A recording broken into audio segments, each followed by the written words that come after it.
Hello, and this is a review about Fiat Grande Punto 1.2 litre active model. 56 reg. On to the inside of the car. This one does have an aftermarket radio. So,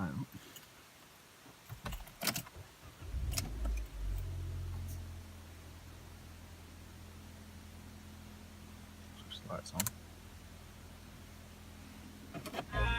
Floodlight.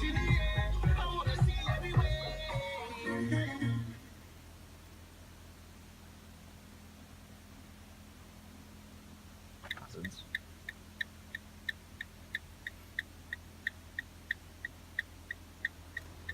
Open. Got a 1.2 litre engine, 1242cc, pushing out 65 brake horsepower. Top speed of 96 mph with 102 meters Newton-meter. 75 pounds-foot torque.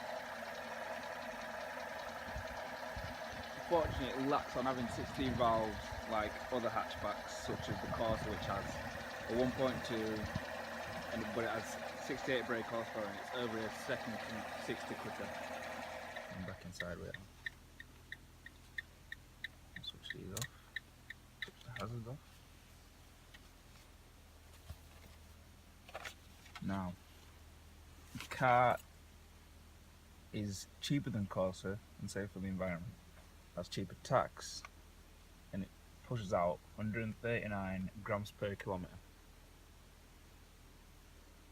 And it's £130 annual tax. And it states that it should be doing 47.9 mpg. But, as we can see, yeah.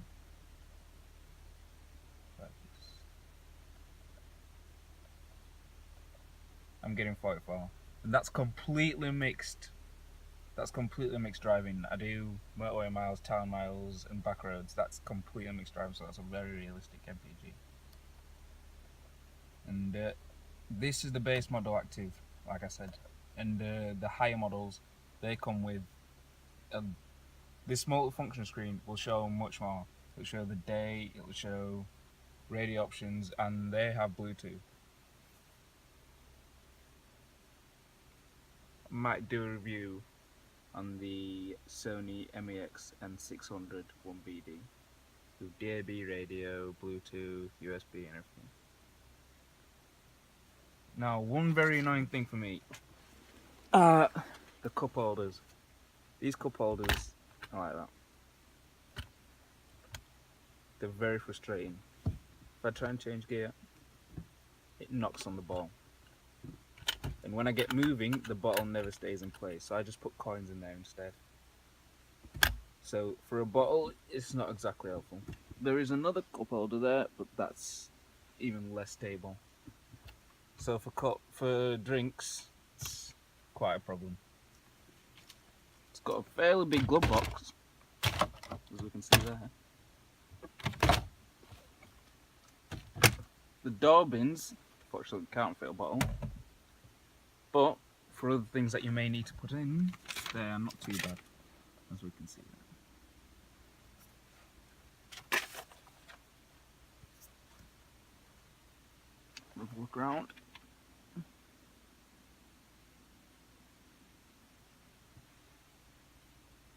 Now, this car is 4,030mm long,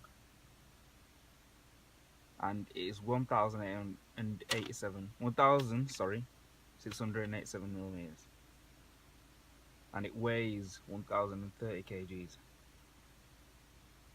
Now, it's not as wide as a Fiesta, but feels much bigger inside. And I've had a lot of comments from friends who've been getting in my car, as well as my other friends' cars. And these include 1.2 litre Corsas, limited editions, brand new, as well as a Cooper S, which is also brand new. And you'd be surprised, but they pick, when we go on such as road trips and long journeys, they pick to go in my car, a 56 reg Fiat Grande Punto rather than a 65 plate Cooper S, because of all the space in the back. I think this is because of the wheelbase. It's got a larger wheelbase than a Fiesta, and I think that is why it's very beneficial. think that's where the back seat legroom comes in, because it is a very comfortable car, and that's also showed in the ride as well. The ride is very comfortable, but this is does come at a cost when you go around A roads, as the car does roll a lot. It feels quite steady and planted, but it does roll quite a lot.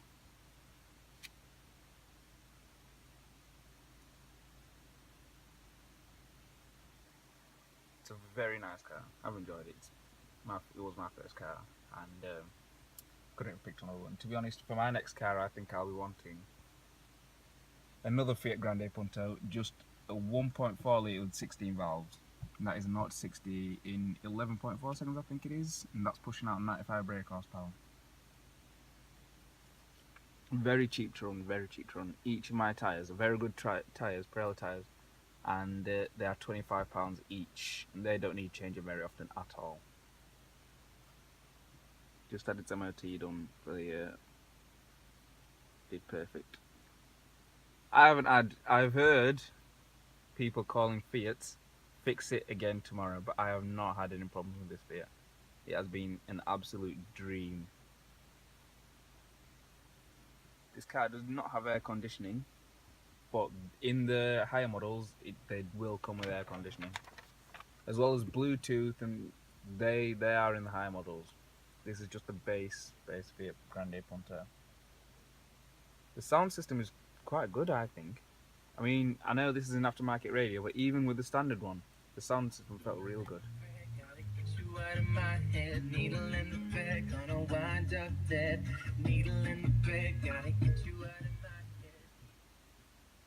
Very, very good sound system. I've thoroughly enjoyed having this car. It's got a very big boot as well. Very big boot. As a first car, you cannot go wrong with this, even as a small family car. It really is great. Now we're into the back. And as we can see, that's in my seating position, and I'm about 5'9", and that's still in my seating position, my driving seat position. This is how much space I've got, which I think is absolutely fantastic. And there's loads of space underneath the seat as well, so I can stretch out. Bad thing is this middle arch.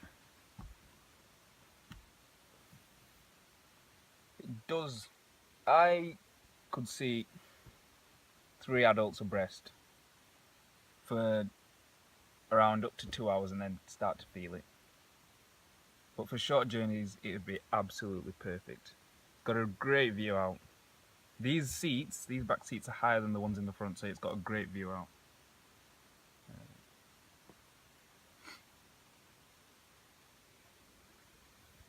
On all Fiat Grande Punto models, they get standard electric front seats and electric wing mirrors that are also heated. Fortunately for the back, they are manual. Now, it's not really a problem. I've not had any complaints about it. And we'll get to the boot. Now for the boot. Which I was doing that one. There we go. Fortunately, this is a realistic review, so there is quite some stuff in the boot. Got a spare wheel underneath there. Steel spare wheel. These are steel wheels, not alloy. But that does mean when curbing it makes it very cheap. Also for the boot release, right there. This is for electric steering. It makes it lighter, and this is very beneficial when, such as parking or town steering. I'll switch the car back on. If you press this, that comes up. Press it again. Here's locking. Indicators. Rear heated windscreen.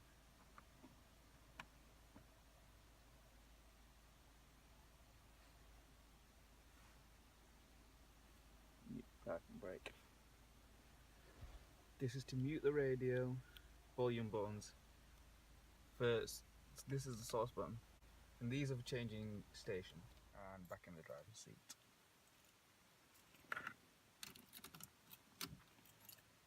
Right. Down here, we have the menu button for the multifunction screen, as you can see.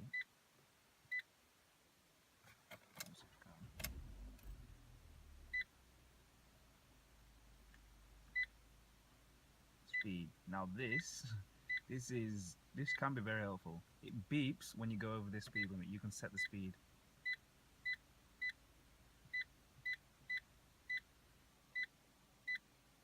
There we go. These are all the functions. And on the higher models, there will be many more options. This is the trip button to change what shows on screen. You see?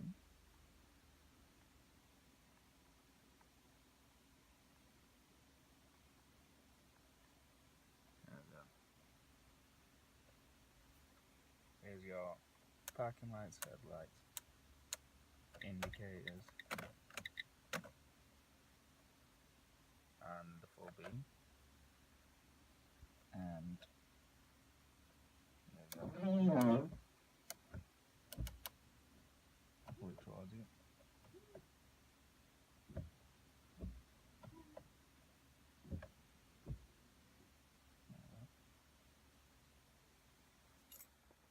The feature that I love is the follow me headlamps. When you switch your car off, like that, you pull this, and that should come up. That's for follow me headlamps, and this is for how long? 60 seconds, 90 seconds, 120, and so on. And these will stay on when you leave the car. And don't worry, I've done it plenty of times, it definitely works, they definitely switch off. Can't see